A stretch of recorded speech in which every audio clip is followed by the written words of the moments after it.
And you're live. Hello, everyone, and welcome once again to our exciting morning here in OS Grid. I thank you all for your patience. I think you've been a wonderful audience. I've seen, what true troopers are, people in OpenSim, and I appreciate every single one of you that have stuck with us this morning.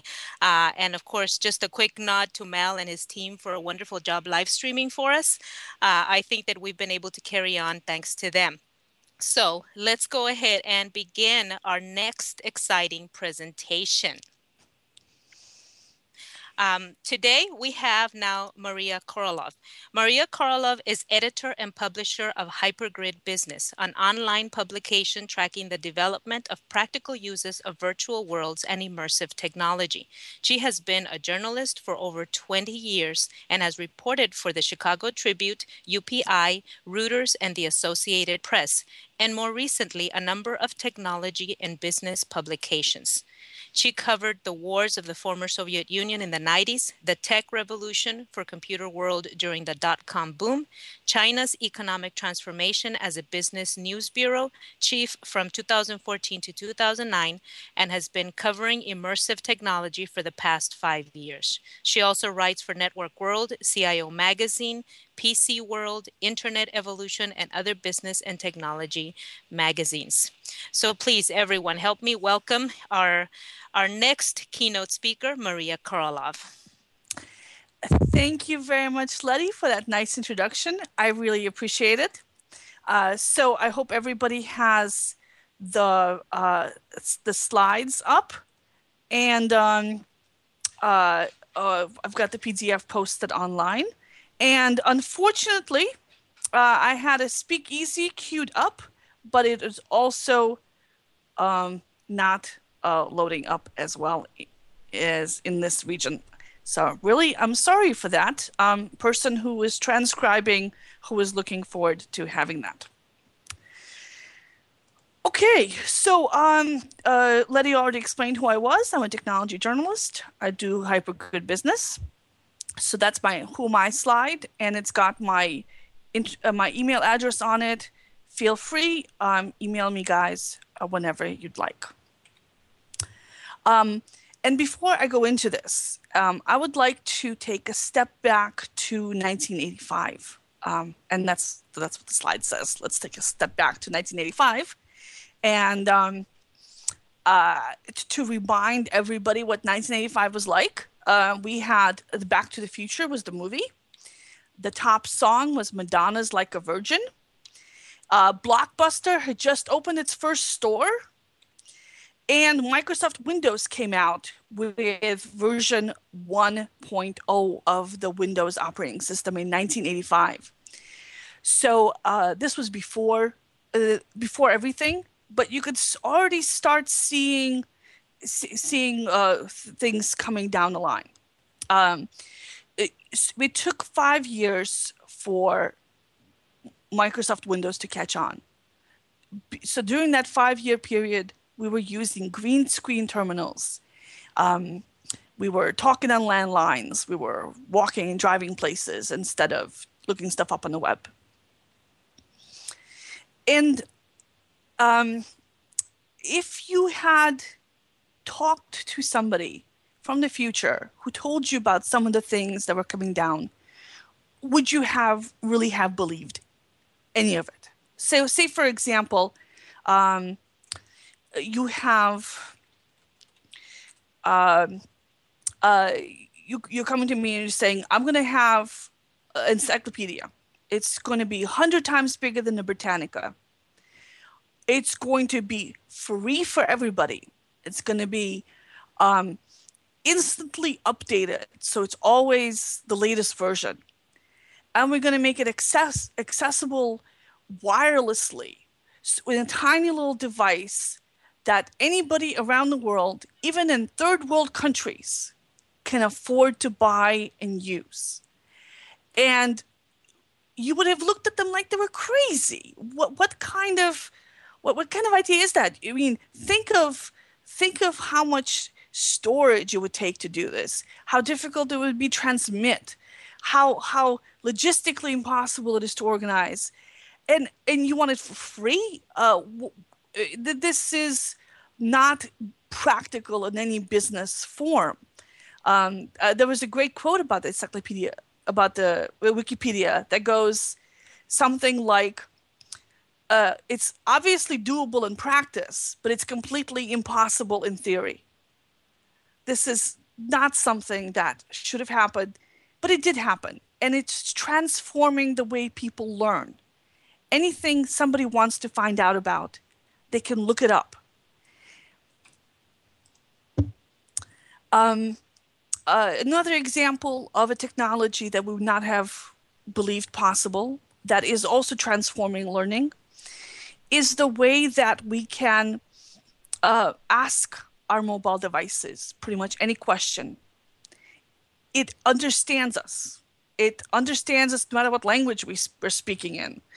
It gives us an instant answer to whatever we want to know. If you don't want to look things up on encyclopedia or have your answer read to you by Siri, there's online videos where you can go and watch people demonstrate anything from tying a tie to how to fix a car. A friend of mine was looking at my car. He wanted to say, oh, we'll just change this little thing here. Now, where was it again? We pulled it up on my iPhone. Oh, there it is. Here's how it works. Here's how you put it together. Imagine what that does for learning and how impossible it would have been to conceive that this was coming down the line. And the reason that I think it was impossible to imagine this is because we humans predict things in a linear way. Things are going to go in the same direction that they're going in. They're going to keep going in that direction. The future is going to be just like it is now, except a little bit different. And this is linear growth. We're very good at it. Linear growth does not apply to technology. What applies to technology is exponential growth. Moore's law, processing power keeps doubling. Speeds keep increasing. It's not a smooth path. It's a little jagged. But over time, the technology is getting smarter, easier, faster, smaller, and much, much more powerful. And the growth is not linear. The growth is exponential. Every new advance builds on the previous advances. So this makes it really hard for us to say what things are going to be like. And not only to make a prediction, but to realize that whatever we decide things are going to be like, things are going to be different immediately afterwards. Things will change and will keep on changing. So I've got a little chart of what a growth curve looks like. At the beginning, it's slow, and the automatic reaction is to say it will always be slow. Virtual worlds are slow taking off. They will always be slow taking off. A graphical user interface was slow to adopt. If you remember, I put up the slide of Windows 1.0, came out in 1985.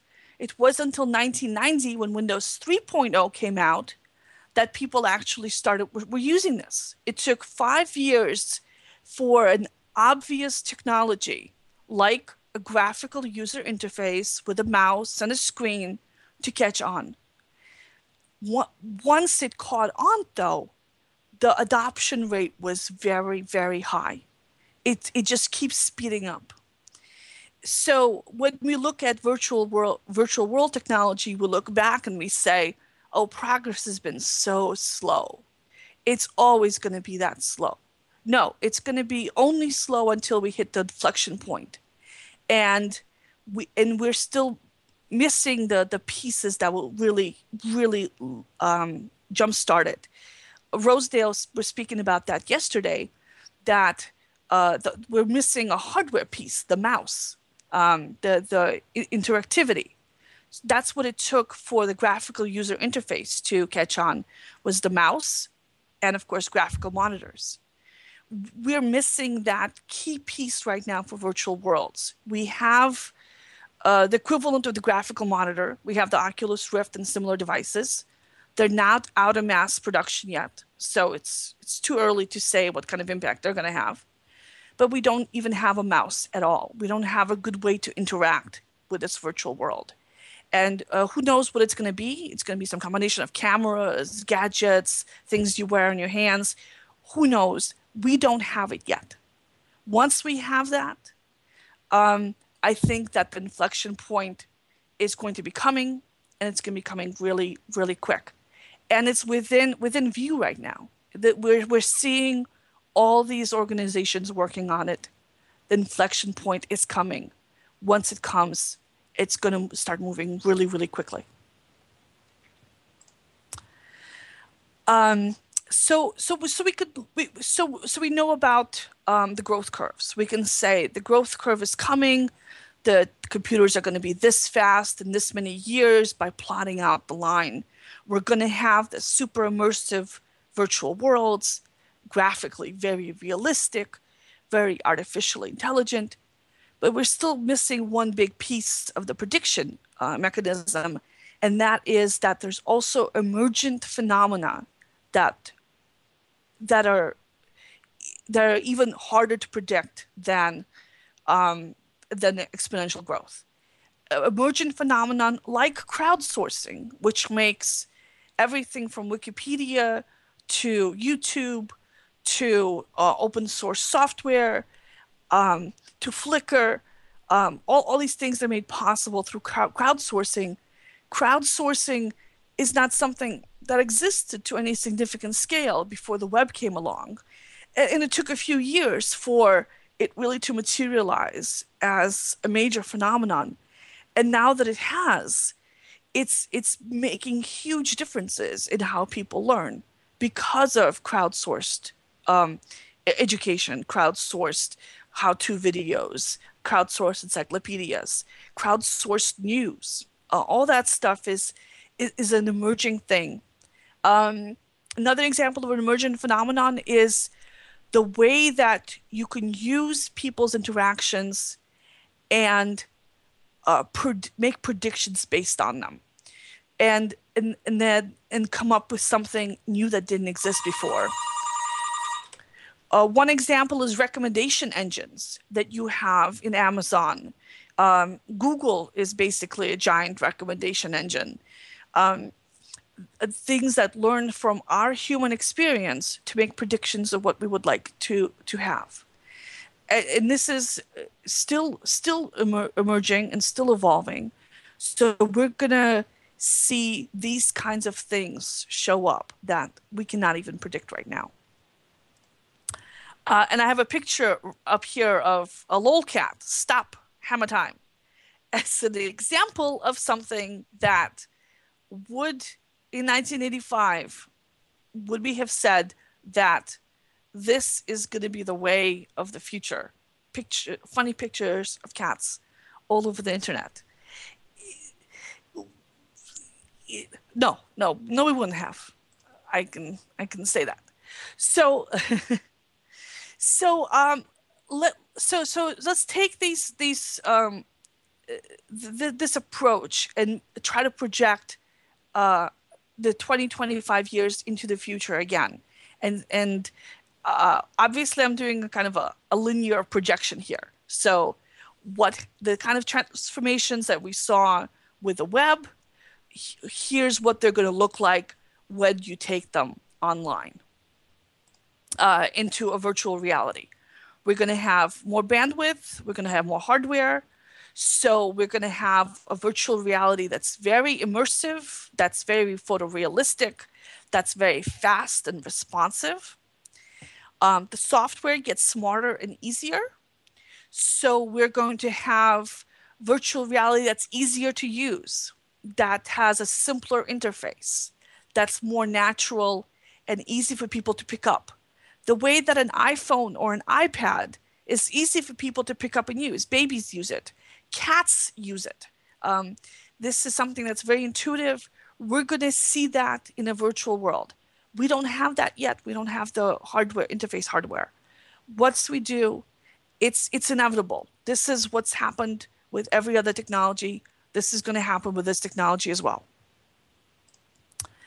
And this allows, like we all repeat all the time in Second Life and in the other virtual worlds, that things you can't do in real life become possible. That this allows space travel, and it allows travel into the past and into to different countries and under the ocean. It allows us to interact with people we wouldn't have been able to meet physically, who live at different places or in different times. This allows for massive simulations of things that we just don't have the computing power to do right now. So these are kind of the obvious predictions. And that the pace of change is going to be accelerating. But one thing that I want to mention is I've been using the word learning a lot as opposed to the word education. And there's a reason for that. Learning has low switching costs. Okay, this book isn't doing it for me. I'll try a different book. This book isn't doing it for me either. I'll go online, try Wikipedia.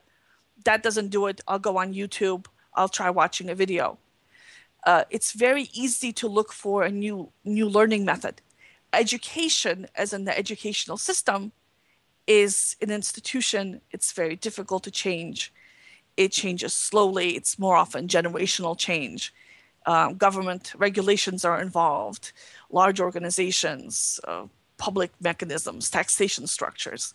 So the educational process is going to be lagging significantly behind the learning process that we're going to see.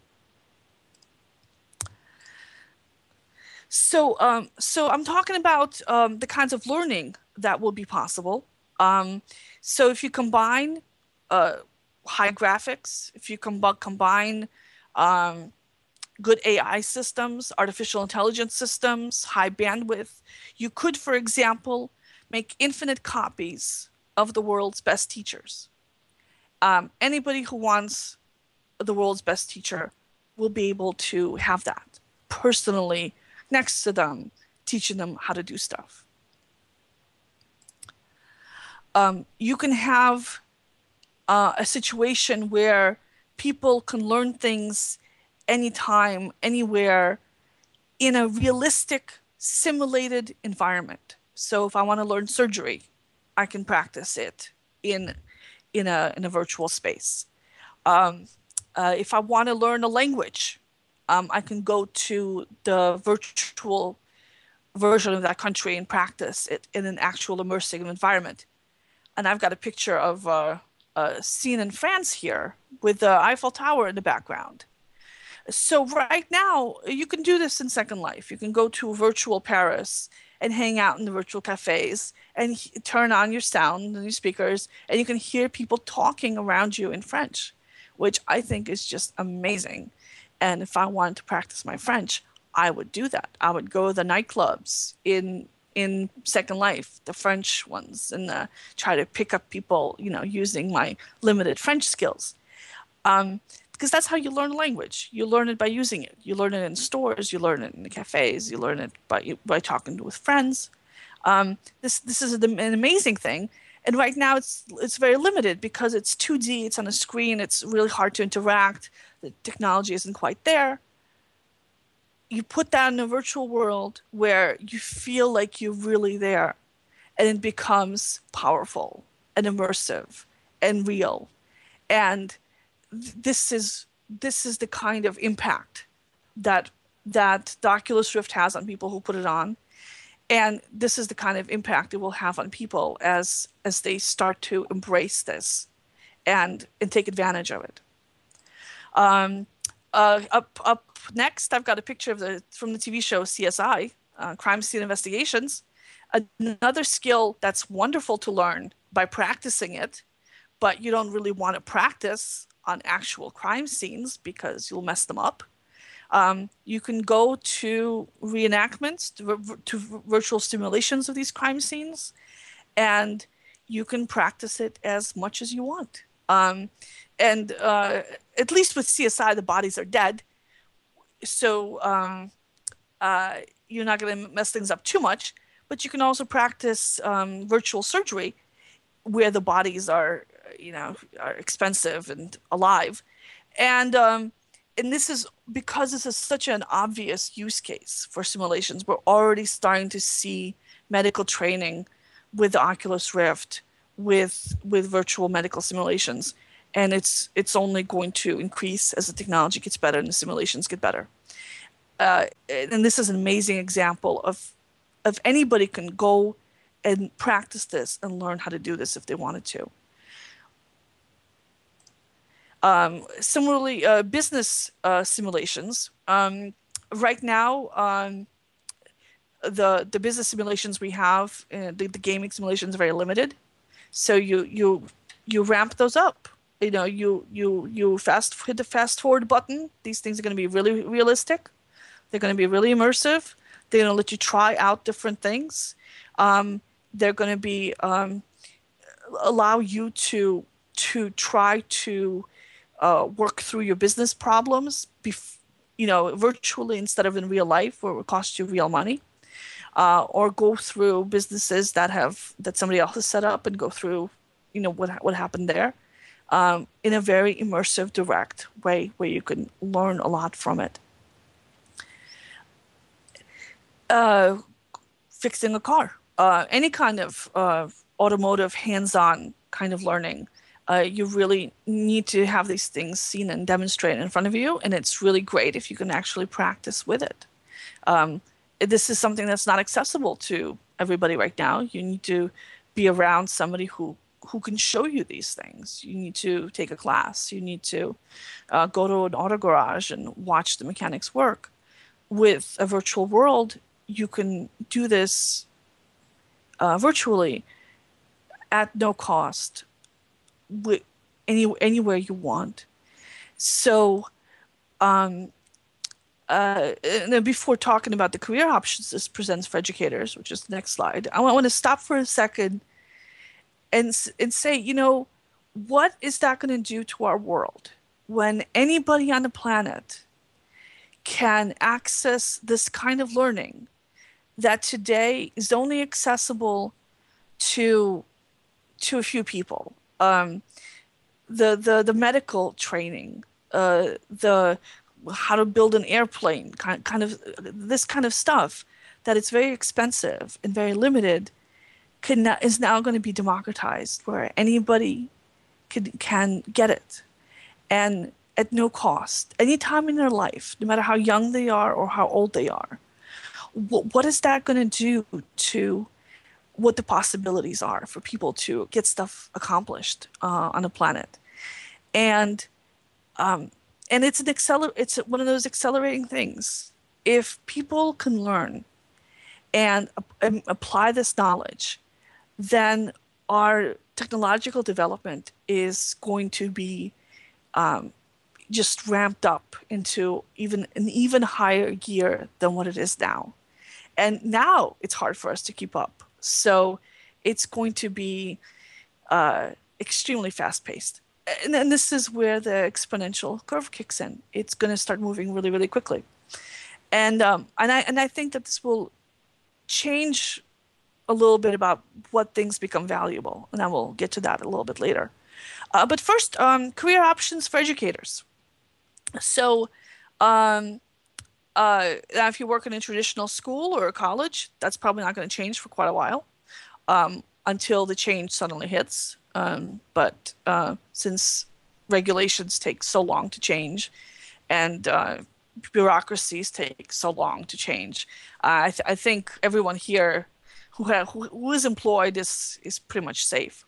But what we will have is a growth of new kinds of opportunities, because the same way that, say, people who knit funny cat pillows now have an outlet on the web in the form of Etsy, whereas previously those skills were very, very difficult to market. The virtual worlds will allow people to market all different kinds of skills directly to the entire global population. Like, for example, personal coaching, training, or education. We are seeing the beginnings of it already with people delivering lessons over Skype. These lessons are going to be so much more powerful when it feels as though they're being delivered face to face, in person, in a virtual environment that feels realistic. So, so you're going to have the coaching, the training, the tutoring, which is a way of somebody to kind of to trade their time for money. Star educators will be able to license their brands, to create brands and leverage them, and to make money by endorsements and promotions and licensing deals and other kinds of opportunities, because they're famous for their teaching skills. Like the same way that people right now are getting famous for having a grumpy cat and are licensing it and promoting it and so forth. So this will be available only to a few people. You can only have a few stars. So you can have a lot of personal trainers and coaches on the kind of the low and medium end of the market, and then you're going to have a few people who are stars on the high end of the market, and the path towards stardom will become more democratized. Instead of having to have your own TV show to become a famous educator, or to write a lot of popular books, there will now be more and more options to get there, which will open up this kind of this world to more people, which is a good thing, because we're going to see more different kinds of star quality teachers become accessible to everybody. Then another way that teachers can use and educators can use their talents is with content creation for all these new learning channels, for vendors, for sites, for grids, for virtual worlds, for games, for all kinds of new outlets that are going to show up, that most of which we can't even predict right now because they're just too crazy to think about. So there's a picture there of a future world, and the long-term future of education. That's what it was there for. If anybody can learn anything anytime that they want to, why go to school? Why go to college? Why is this important? Is it just to be a gatekeeper, a stamp? Yes, I have a college degree. Yes, I have a high school degree. Well, you don't need that if there's a way to track how many skills people actually have and use. And we're starting to see that with LinkedIn endorsements. Do people have these skills? We're going to see that with online academies giving out accreditation for particular skill sets.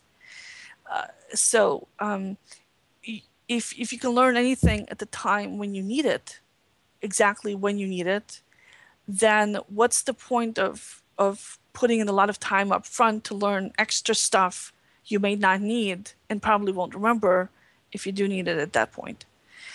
So that's the kind of the long-term vision there. Is there still a need for a formal program? And I think yes, there will be still a need for that, but it will be much less focused on specific information or specific skills, and more on values that are going to be permanent. Because the data, the skills, they get obsolete really, really quickly. But core human values are things that will help you succeed for the long term. Things like honesty, self-discipline, kindness, adaptability, and creativity. And I don't know how you guys are going to teach those things. But I think that the folks who are able to teach those skills, I think they're going to do well in the future. So that is my presentation, and I want to open it up for questions.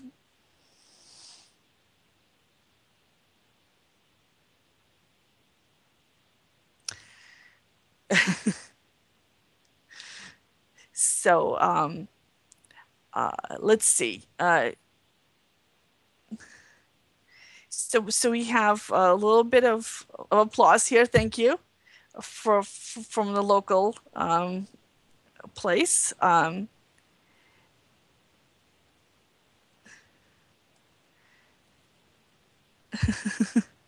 Thank you very much.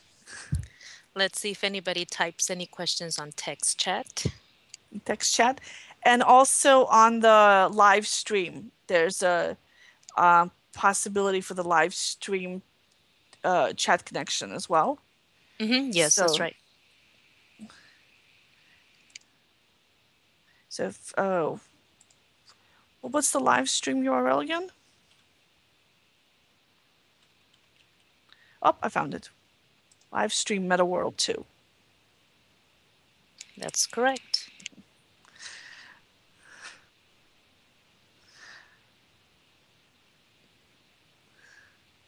We're just running a little delay on the chat, so we're waiting patiently while people throw applauses at Maria here. All right. Somebody says that kindness, adaptability are all filler words that don't make any sense. Well, it is true that kindness and adaptability are kind of vague concepts. But say you know how to be kind to people. That's going to help you in a sales job, in a marketing job, in it's any kind of team-based environment. It's going to help you deal with employees. It's going to help you deal with your boss.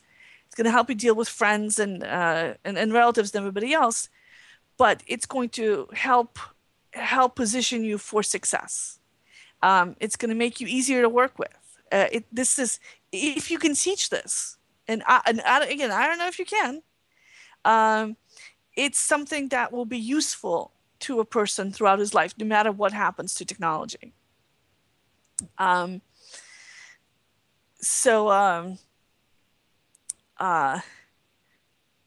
see, adaptability. Again, the ability to adapt to new things that come down is going to be critical for to deal with technological change. And again, I don't know how you would teach that, because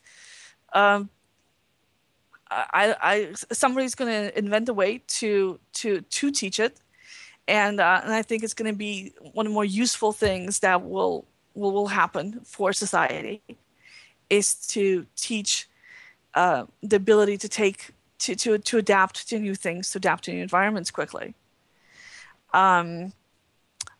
Business has nothing to do with kindness. It's a comment on the live stream thing. That is a common perception, that because we see the worst. When you look at from the outside, you see the worst that happens. You see the worst extremes, the excesses. But if you're actually in the middle of it, people want to work with bosses who are nice. The number one reason people leave jobs is because they can't deal with the management. People want to work with employees, coworkers who are nice. They will recommend them for jobs. In practice, niceness is actually a very, very key component of success. Yes, we see the mean people, shouting down everybody else on TV and in the movies, but the reason that we see them is because they're interesting to watch. Because in real life, it doesn't work that way. That guy eventually shoots himself in the foot, and he goes out of commission. I talk to a lot of small business owners and large company CEOs for my day job on reporting on business. And I find that often the bigger the company, the nicer the people who are working in it as a whole, in general. Because the people who are mean, who can't deal with journalists, who can't answer questions, they eventually wash out. At a certain point, you're not going to last in business if you alienate everybody. It catches up to you. Um, so if you learn maybe, somebody said, if you only learn when you need it, maybe then you'll be learning it too late. That's true. Some things you need to know up ahead of time. So it's probably basic curriculum for medicine that you need to have under your belt, that so you react quickly, like CPR or something. You don't want to be looking up how to do CPR while somebody is dying in front of you. But other things like how to diagnose a particular disease, you not only do you need to be able to learn it at the time, you have to learn it at the time because the diagnostic criteria change. Well, we're getting new tests all the time, new DNA stuff's coming down the line, new technologies, new medicines. A doctor that only works based on stuff that he learned in school is not going to be a very useful doctor. So, and the percentage of how much of your knowledge is going to be stuff that you're going to have to learn along the way is going to get bigger and bigger because of the evolution of technology. All right, so social skills, yeah. So dishonesty, meanness, is something that is going to hurt you in any career, no matter what happens with technology, because people are really, really important. Oh, let's see. What's the biggest challenges to adoption of the metaverse? Technical challenges or social cultural challenges? I don't think there are any barriers to adoption of the metaverse. I think it's going to come. I think we need a good visual device, the input device like the Oculus. It's not really there yet for prime time. It's not available commercially. That's going to happen. We're going to have a bunch of competitors to it, and then the prices are going to drop, and it's going to be in wide use. We need a good user input device like the mouse, but for 3D. We don't have that yet. Is it going to be gesture control? Is it going to be the razor hydra that we hold, or rings that we wear on our fingers, or voice commands? We don't know that yet. It hasn't really shaken out. Similarly, like Apple or whoever is going to be doing this is going to invent something like that, and then everyone will go, "Oh yeah, that's really obvious. Why didn't we all think of that?" So we don't have that yet. It's coming. A lot of groups are working on it.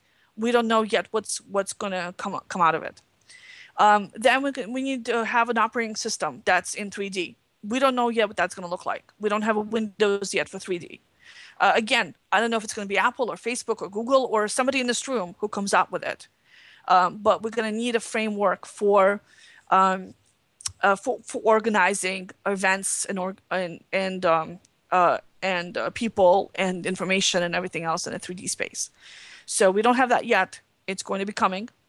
And then once that comes, then it will take off. I don't think there's any social obstacles to this. People are going to say, "Oh yeah, that's toys. It's for kids. It's games." Then they'll see other people use it, and then they'll be like, "Oh yeah, fine, I'll do it too." And then they'll go, "Oh, this is pretty cool." But think of how this will rot your brain if you're living in a virtual reality, et cetera, et cetera. The horror stories we had about people spending too much time online. They become addicted to the internet. People are going to become addicted to the Matrix. So we're going to get a wave of fear, and that's going to pass through because people are going to get comfortable with it, and we're just going to move on. So I think that the real barrier is time.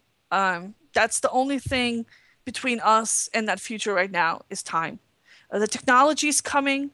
There's too many people working on it. There's too much money being spent not to get there. The interfaces are coming, and it's going to be way too useful for people to ignore. So so yeah, let's see. There was something else I wanted to say about something.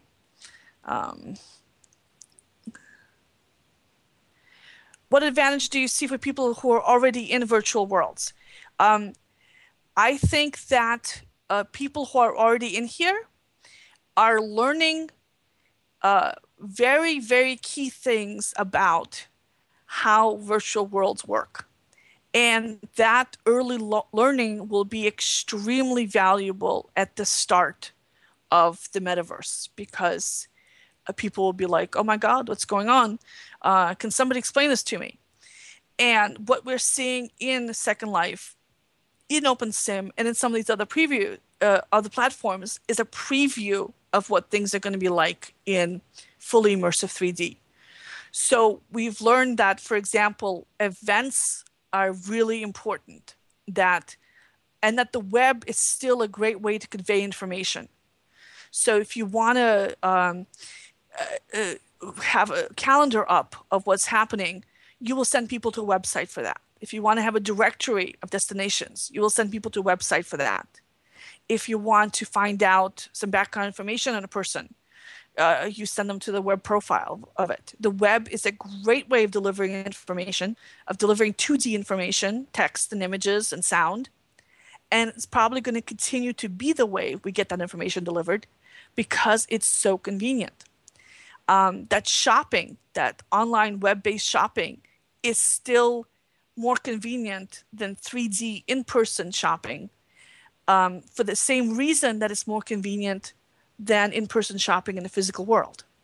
So we've learned these things, and we didn't know it going in. We thought that virtual stores are going to be really, really cool because you could, pick things up and walk around inside a virtual store. But they're no cooler than going to a physical store. And physical stores kind of lose their coolness really quickly when an online version is available. So that's something that we've learned that we wouldn't have expected. And that's something that's a learning that we could take with us and apply it to whatever new platform comes up.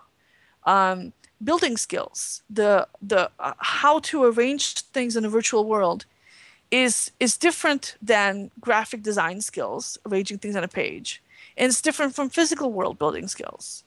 And so the way that your brain thinks in order to build a 3D virtual environment is different than building in a flat or in a physical environment. And whatever the actual building techniques we're going to be using and the tools that are going to come about, we're all going to have a head start on it, because we were already thinking in a 3D virtual space. So that's pretty exciting. And I think that the skills that we're learning, event management skills, for example, building skills, curriculum development skills, how to create an immersive story, how to create an immersive environment that takes people through point A to point B to point C. These are all things that we can transfer to whatever platform winds up being the winner. And whether the platform is a Second Life OpenSim evolving into it just continuing to evolve, or whether it's something totally new that comes in out of the blue, we the folks who are the early adopters of this will have a leg up. We won't have a leg up for long. Other people are going to catch up. But right now, we have a nice little window of opportunity where we're the only ones who know what's going on. The million of us who are in Second Life OpenSim, we're watching the future. We're watching the future unfold in front of us, and we're getting a little sneak peek of it that nobody else gets. What's the best way to ensure that the metaverse is accessible? That's not something I can address. I'm sorry. I think it's been talked about in other sessions, the techniques that people use for building for accessibility. So I'm not an expert in this, and I would refer you to people who are experts in it.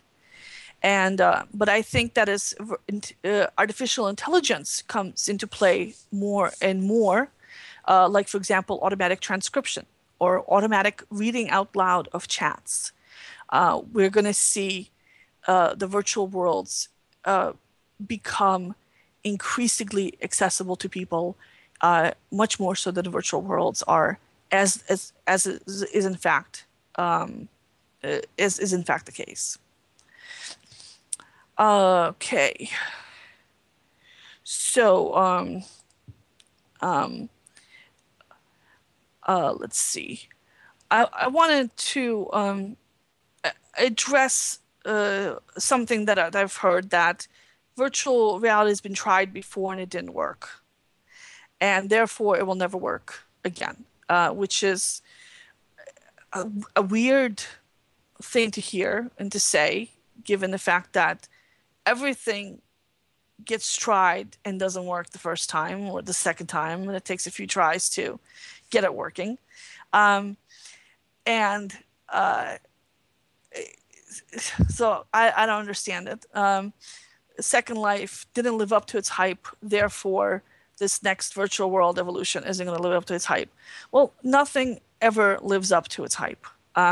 We are entering another hype cycle of virtual world hardware, and that's going to be overhyped, and then it's going to crash, and then it's going to come back, and then it's going to move on, and we're going to have a hype of metaverse businesses, v-commerce, and things like that, and it's going to hype, and it's going to get overhyped, and then it's going to crash, and then it's going to move on. But everything in the end, it moves on. We do get it's a one of those 2 steps forward, 1 step back things. But that's just the way technology moves forward. We overcommit, we overbuild, and that allows us to shake things out. It allows us to the overhype allows us to overinvest in technologies, and which allows us to invest in multiple things, only some of which will work. So I think it's a feature of particularly the American business model, is that these hype cycles allow us to make extraordinary optimistic investments in technology, knowing that 99% of them are going to fail. We will still make those investments. And then the 1% of them that succeed are what keeps our economy, our country moving forward and keeps us positioned ahead of everybody else. Which reminds me about the one other thing that I wanted to mention, is the idea of virtual worlds as perfect utopias. Everything we need, it's right there for us. We don't have to do any work. And all the jobs are going to disappear. We're just going to be sitting plugged into this virtual world in this catatonic state. Okay. So first of all, I wanted to say that we've already seen in Second Life that this is not true, that virtual worlds are not perfect because they have other people in them and other people suck. So the same issues you might have in a real world, you bring with you to the virtual world. But you also bring with you the same desires and motivations. So that, yes, you can build everything for free, but somebody else builds it a little nicer. So you give him money to, or trade something for his thing, and he has you do something else that you're better at it than he is. So you will get you'll still have stuff to do, because people will still want stuff from you, and you'll still want stuff from other people. And the other thing that will not change is that we do not enjoy automated stuff as much as we enjoy personalized stuff that comes from other people. So if your computer tells you, "Oh, you did a great job today," that's nice. It's better than the computer swearing you out. If somebody in a fast food place says, "Oh, have a nice day," and smiles at you, that's better than throwing something at you and hitting you on the head. But it's not quite as valuable as honest, sincere recognition of your accomplishments, of your value as a person to another person. And that is something that is really important to us. This is why we don't live off of our parents in our parents' basements, where we get free food and we can play video games all day and hang out with our friends. We have that utopia those of us with parents and basements, we have that utopia accessible to us today. We can live in a bathrobe all day and do nothing except enjoy ourselves. And it's miserable. It's a definition of clinical depression. You're sitting in a basement, you're watching TV and playing video games and eating pizza. This is a really sad existence. This is not perfection and utopia. This is despair and misery. And why is it? It's because we're not doing something we're proud of. We're not accomplishing something. We're not inventing something. We're not being creative. These are all things that we really, really want as people. And these are things, if you change it to a virtual world, we're still going to need those things. We're not going to be satisfied with artificial recognition from your virtual assistant saying, "Oh, you're looking really good today." No, we want that to come honestly from other people who appreciate us. We don't spend money for computer-generated music or computer-generated art. We want to know that there's a story there. There's a person who suffered, who made that music, who wrote that book. Even if the computer-generated thing is just as good, we don't care. We really don't care about it. We care about other people. And so that's why I'm extremely optimistic about the future. Yes. So I just wanted to get that out. All right. So let's see. Are any of the moderators can tell me if I've missed any questions?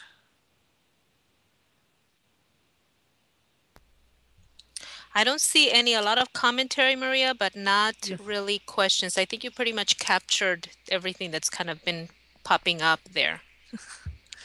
All right. So now I gave you guys my email address at the beginning. I'm going to type it into chat here as well. Maria@hypergridbusiness.com. So if anybody has any follow-up questions, you could just email me. I will email you back. Somebody asked, where's the money going to come from? The money is going to come from where it always comes from. It's going to come from people investing, venture capital investments. It's going to come from government investments. It's going to come from nonprofits investments. It's going to come from Kickstarter, and it's going to come from people investing their time, even if they don't have any money.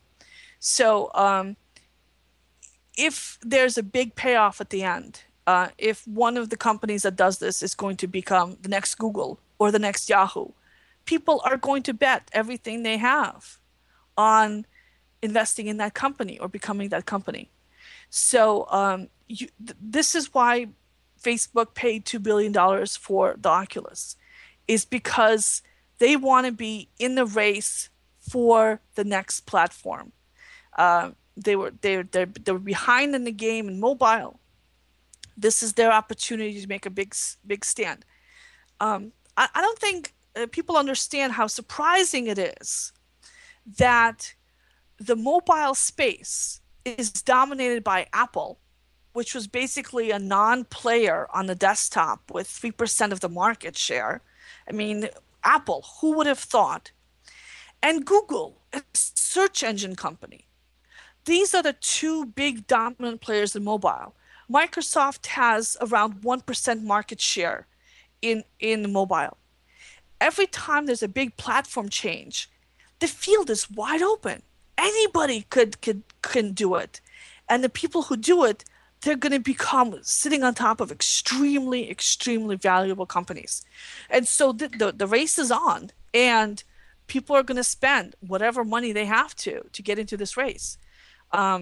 So, and Facebook has launched that first ship into that direction of that race towards the virtual metaverse.